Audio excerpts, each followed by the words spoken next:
We're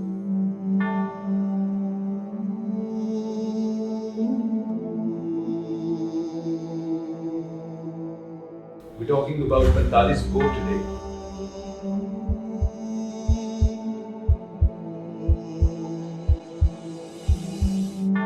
I've always loved motorcycles.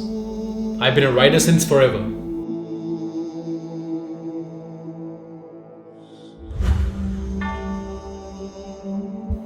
So that's where the idea popped in his mind that he had a 1982 Royal Enfield parked at his home, which he wanted to transform. I had this dream of owning a custom-built bobber. Unique. Something not seen on the roads before. Talking about the bike is a mixture of bobber and a chopper.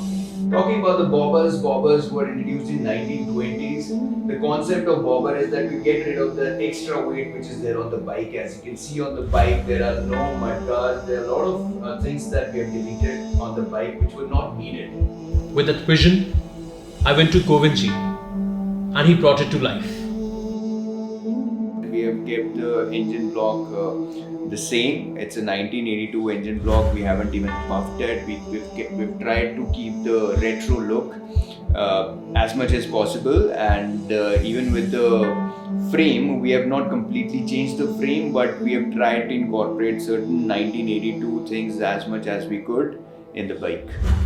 As an artist, I understand the value of something hand-built. This is exactly what this bike is all about.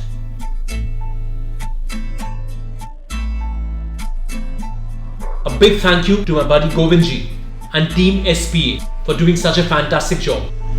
Cheers!